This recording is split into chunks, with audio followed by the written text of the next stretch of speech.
The basketball used inside the playoff bubble became an important factor in the game, one of the major elements contributing to capturing a championship. LeBron James goes down to the floor, and he immediately reaches for his ankle. LeBron James.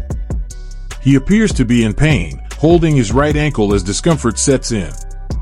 It looks like his ankle may have rolled during the play. Or something similar may have happened, because there was heavy defensive pressure with a double team closing in when he fell to the floor while trying to recover the ball or maintain possession. Than past eras. On the surface, that's a fairly standard observation about how the game has evolved. However, some figures from the older generation interpreted those remarks very differently. Shaquille O'Neal, a three-time champion alongside Kobe Bryant, reportedly reacted strongly, feeling that the comments crossed the line in how they framed previous eras of basketball. What followed after a Lakers-Knicks game, according to the narrative, escalated tensions and sparked debate about respect between generations of players. Now the discussion shifts to the fans. Was LeBron genuinely being disrespectful toward the era of Michael Jordan?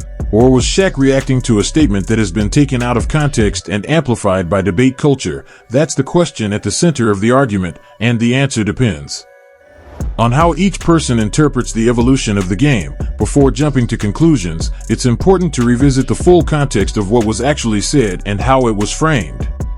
Game is playing 82 games in the 2020s. It's just not. The way we play, the level of pace, the level of the speed that we're playing at, it's a different game now. It's a totally different game.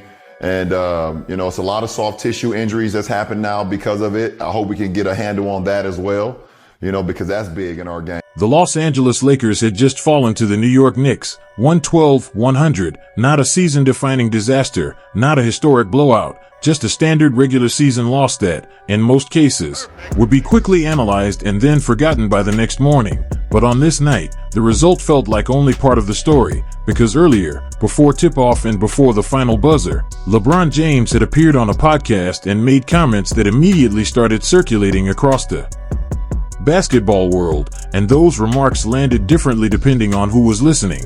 In some circles, especially among those who closely guard comparisons between eras, his words were seen as revisiting old debates about how— I think when I first came into the league, Reese, some of the biggest concerns of injuries was a high ankle sprain. You was afraid to step on somebody's ankle because there was 4 or 5 guys sitting in the paint. So, guys with athleticism, myself, Tracy McGrady, Vince Carter, to name a couple guys, sometimes you're afraid to take off into the lane because there was 4 or 5 guys sitting in the paint. And if you land on somebody's ankle, you get a high ankle sprain, you out 4 to 6 weeks. Now that's not really much of you don't really see that as much now because the game is so spread open, it's so much pace. But now you see the new high ankle sprain is the calf. Right. Hopefully we can get a handle on that from a medical standpoint. But it's just a game. I just want the fans to understand that the game is a little different. And, as NBA players, we definitely want to be out. The specific clip that triggered the wider reaction came from LeBron James discussing how the NBA game has evolved physically over time. He pointed out that calf injuries, in today's style of play, are sometimes comparable in impact to what high ankle sprains were in earlier eras. His argument was framed around sports science and the changing demands of basketball, especially the shift toward faster pacing, more spacing, and constant sprinting actions. In that context, he was describing how modern players experience different types of strain due to the way the game is now structured. On its own, the statement reads like a technical— Hold on. You said LeBron James the greatest player ever? Ever. What about Michael and Kobe? So you just gonna pass Kobe up like that? I'm gonna pass Kobe up. I'm gonna look at Michael. I'm gonna look at the. I'm gonna look at. I know it.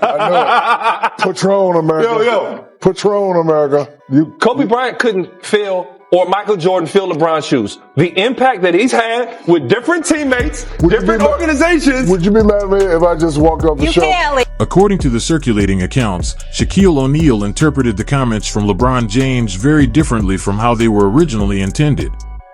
Where LeBron's point was rooted in describing changes in injury patterns and the physical demands of a faster, more spaced-out modern game, Shaq and some from earlier eras reportedly heard something else entirely. To them, it came across as a comparison that risked diminishing the physical toughness and difficulty of past generations of basketball. Players who competed in an era of more hand-checking, heavier interior contact, and fewer restrictions on physical defense often view those conditions as defining elements of their careers. So when modern analysis touches on differences in injuries or pace, it can sometimes be interpreted as a judgment on which era was harder. In this version of events, tensions reportedly escalated after the Lakers lost to the New York Knicks, when Shaq was said to have confronted LeBron in a tunnel setting. Eyewitness-style narratives describe Shaq positioning himself in LeBron's path, creating a moment that immediately drew attention due to his size, presence, and reputation. Whether viewed as a heated misunderstanding or a symbolic clash between generations. Hold on. You said LeBron James the greatest player ever? Ever. What about Michael and Kobe? So you just gonna pass Kobe up like that? I'm gonna pass Kobe up. I'm gonna look at Michael.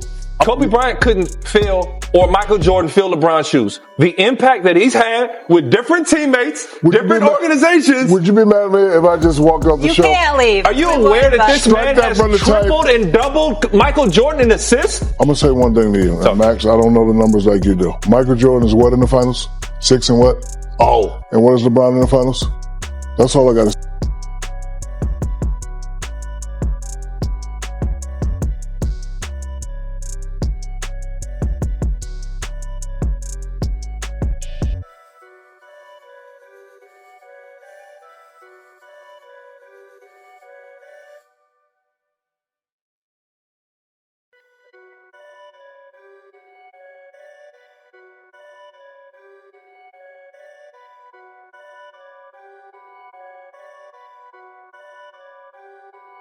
Perfect.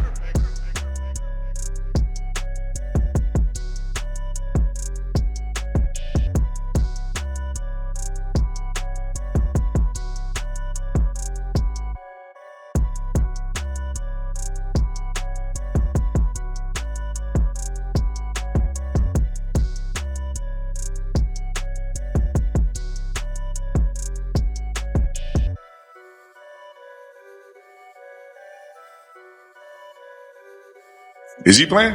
I didn't know he was playing. No, I just think that, we play in different eras. He's an unbelievable player. Yeah, he's one of the best players in the world, if not the best player in the world. I know it's a natural tendency to compare eras to eras, and it's going to continue to happen. I'm a fan of his. I love watching him play, but it's as you can see, our league is starting to expand on very talented players, and I think he's made his mark. He will continue to do so over a period of time, but when you start the comparisons, I think it is what it is.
Perfect.